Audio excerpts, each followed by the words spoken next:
Hello, and thank you all so much for joining. We're really excited to share where we are with MetroNEXT.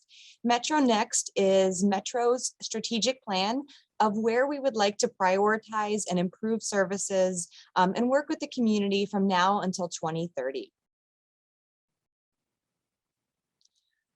Everything we do with MetroNEXT is tied into our mission, vision, and values. And so we like to remind ourselves and the community about what Metro is and what Metro really does. So our mission is to connect people, places, and opportunities through quality transit services.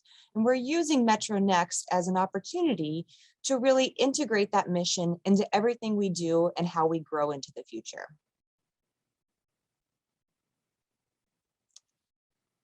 So in order to accomplish this very ambitious plan that is MetroNEXT, we are looking at Metro's role. And Metro plays an important part in terms of helping people move around the city, but also in terms of shaping how the region is going to grow into the future and what will look like 10, 20 years from now. So Metro does specific things, and where we lead and we take a primary role is planning, building, and operating transit service within the city of Omaha. We also partner with other organizations to solve transportation challenges, collaborate on projects, and help create a more vibrant community. Metro also supports the region through economic development activities, attracting and retaining talent, and then really working to make sure that our land use and transportation planning work well together to form a cohesive vision for the future.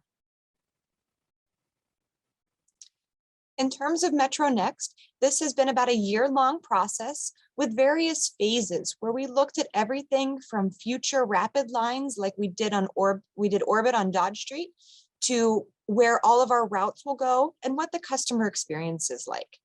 Throughout this, we've held 18 meetings with more than 1,000 participants and 1,500 comments.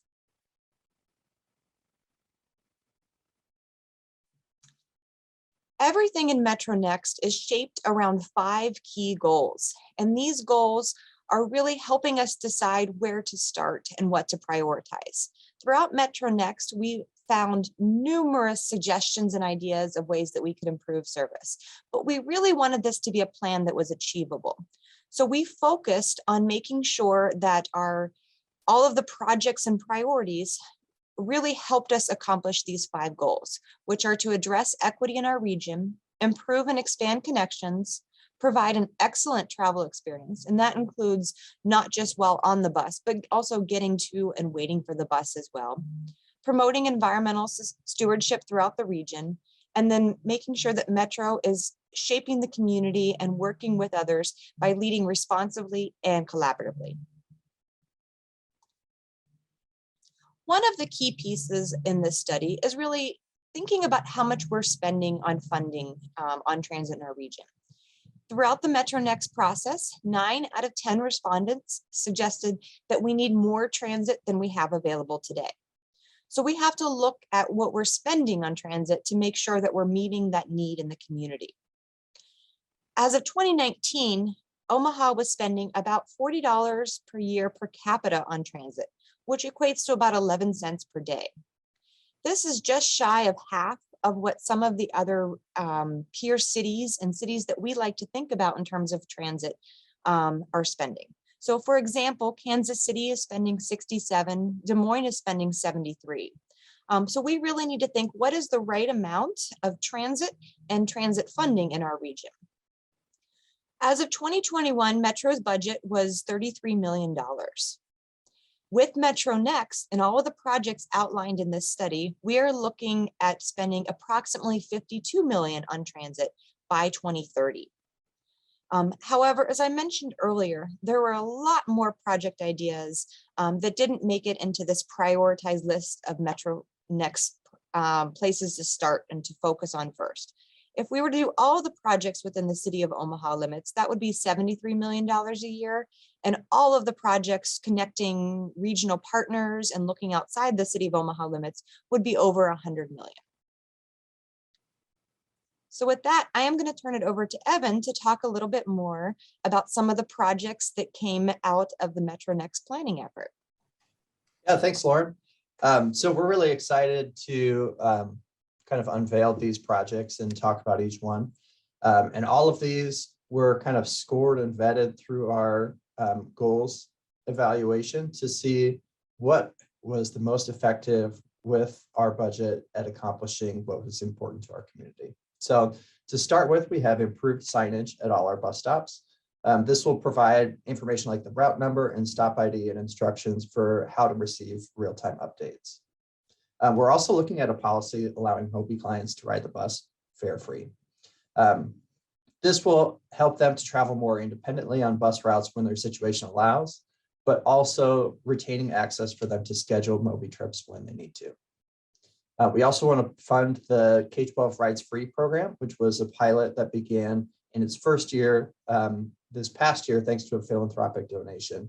And it's helped thousands of students ride the buses more often in our community, whether they're accessing school or after work or after school activities, really opening up new opportunities for them. We also would like to coordinate regional van pooling. And this will provide a more targeted transit solution for employers that are outside of our route network or maybe have schedules that don't quite sync up with our routes, so that we can better meet those needs, even when a full bus route might not be the right solution. The next page shows another set of improvements here. We've got 50 new bus shelters with real-time arrival. That's something that a lot of riders said that they were interested in to provide a better waiting experience.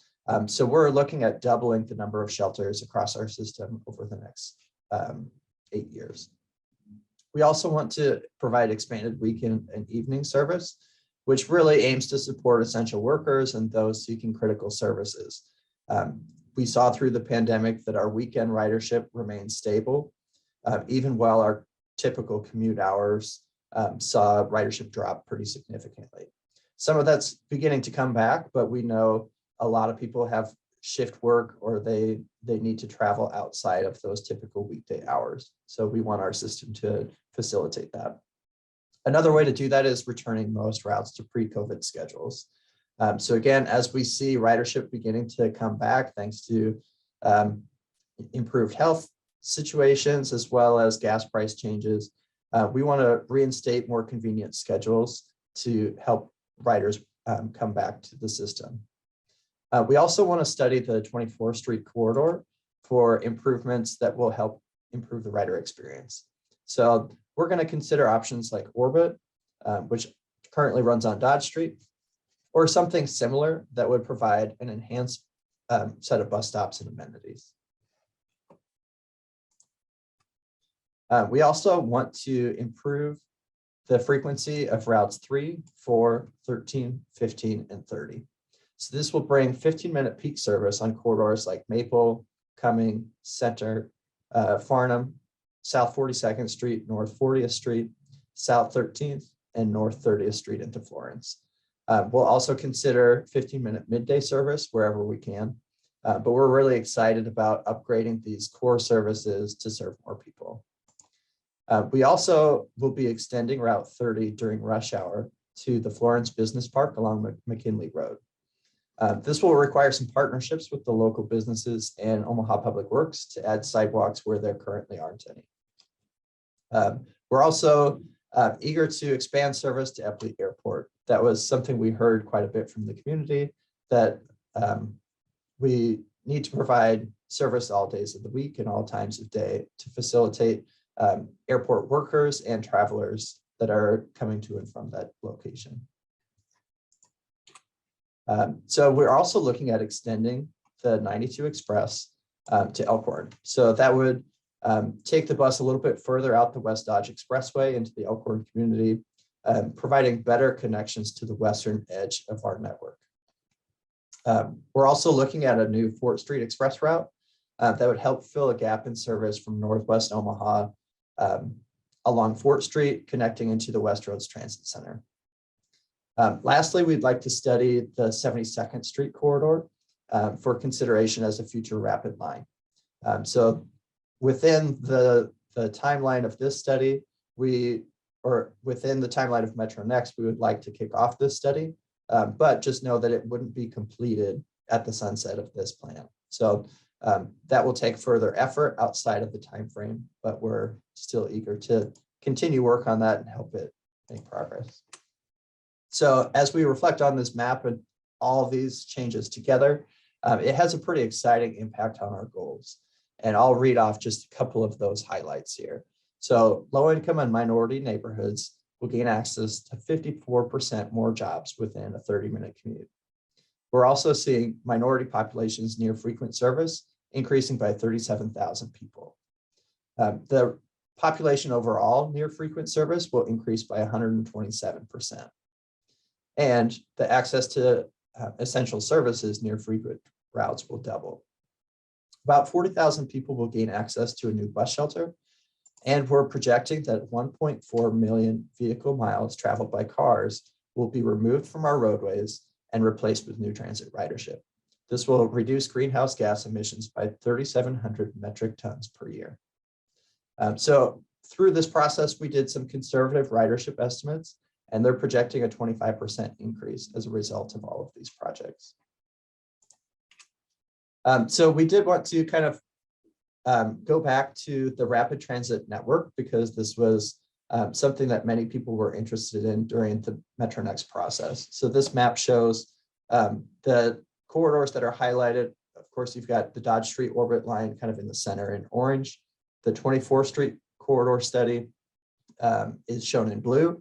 And then you've got some of these gray dotted lines that represent future projects that are beyond the scope of MetroNEXT, but still corridors that need to be explored and advanced so that we can continue to build out a broader network.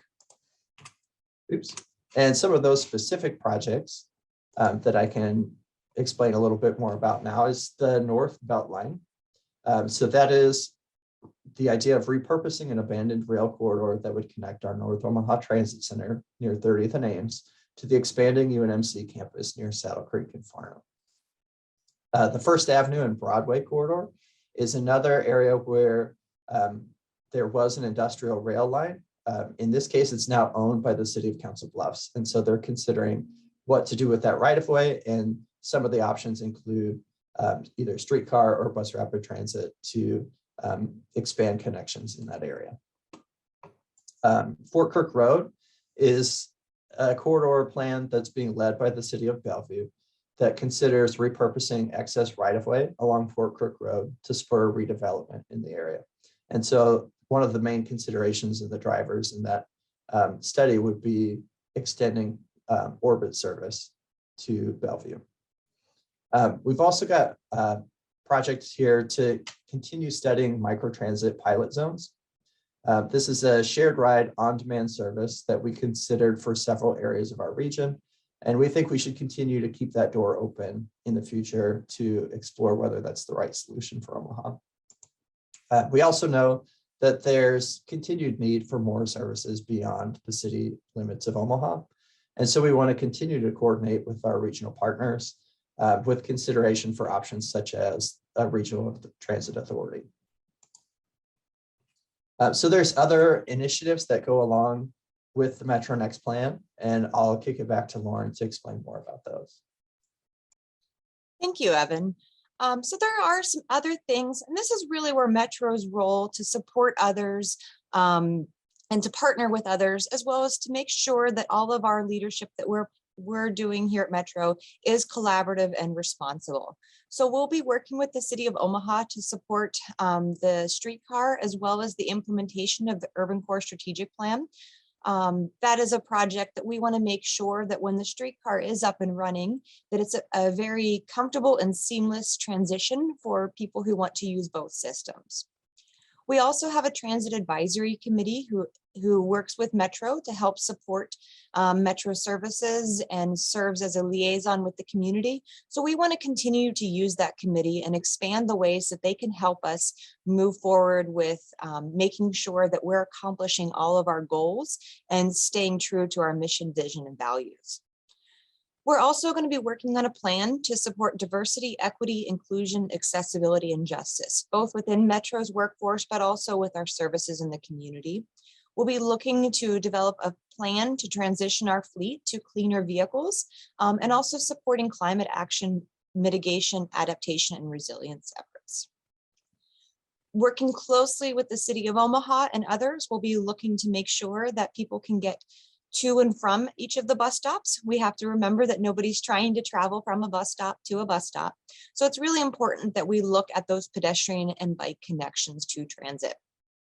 We'll be working on making sure that transit-oriented developments, land use, and transportation are well integrated and work together. And we're also going to be looking at ways that we can make sure that affordable housing projects are tied with transit projects. And one of the things that we want to make sure as a good partner in the region, that we are making sure that transit is supporting those efforts and not contributing to displacement of current residents. We want to make sure that any investment in communities supports the people who live there. So we are having a public comment on this draft.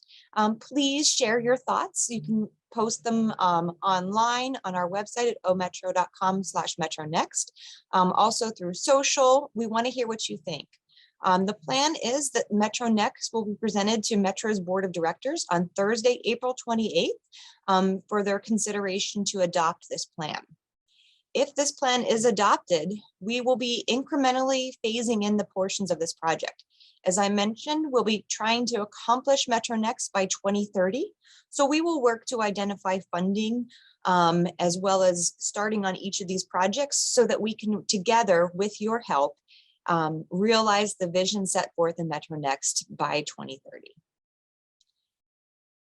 Just wanted to say thank you. This plan, as I said, is to focus on addressing equity, improving and expanding connections, providing an excellent travel experience, promoting environmental stewardship, and leading responsibly and collaboratively. Please take a look at the executive summary or the full plan available online. We are very excited about all of the improvements that we can make in these areas if we're able to accomplish MetroNEXT. But it's going to take all of us working together in order to do that. MetroNEXT is aspirational. It does call for a huge investment in transit and a lot of work for us all rolling up our sleeves and working together. But it is achievable if we do so.